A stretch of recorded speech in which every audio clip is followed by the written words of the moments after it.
সিরাজগঞ্জে পুকুর দখলকে কেন্দ্র করে বিএনপির দুপক্ষের সংঘর্ষে 2 জন নিহত হয়েছেন, আহত হয়েছেন অন্তত 10 জন। সকালে রায়গঞ্জ উপজেলায় এই ঘটনা ঘটে। এদিকে মুন্সিগঞ্জে টেন্ডার জমা দেয়া নিয়ে মারামারিতে জড়ায় ক্ষমতাসীন দলের 2 গ্রুপের নেতাকর্মীরা।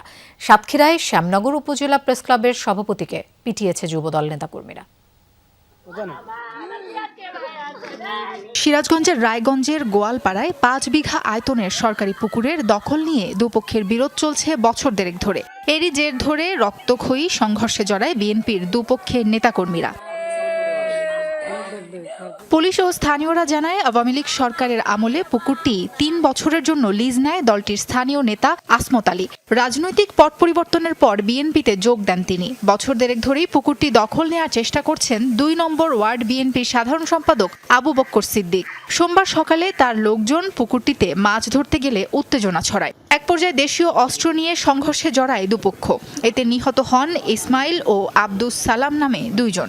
আহত হয়েছেন অন্তত 10 জন। আমরা আমাদের কার্যক্রম ইতিমধ্যে শুরু করেছি। আমরা এই ন্যায় বিচার নিশ্চিত করতে বদ্ধপরিকর।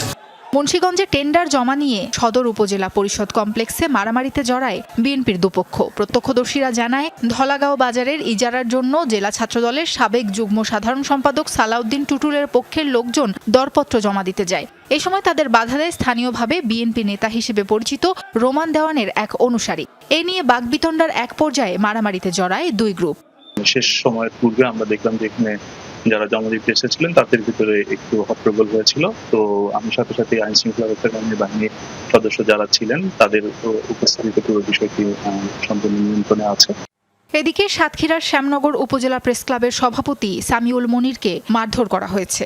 প্রত্যক্ষদর্শীরা জানান, যুবদল নেতা আঙ্গুর সহ 25-30 জন প্রেস ক্লাবে ঢুকে তাকে বেধড়ক মারধর করেছেন। গণমাধ্যম কর্মীদের অভিযোগ, কপোতাক্ষ ও খোলপেটুয়া নদীর বালু লুট নিয়ে প্রতিবেদন প্রকাশ করায় মনিরকে হুমকি দিয়ে আসছিল বালু খেকোরা।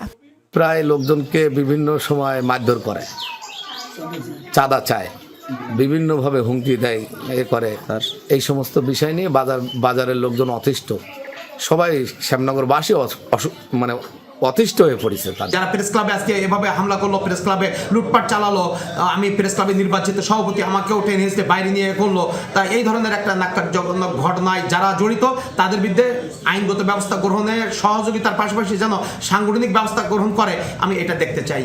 এই ঘটনায় জড়িত একাধিক অভিযুক্তকে আটক করেছে পুলিশ। সাবরিনা লিজা, যমুনা নিউজ।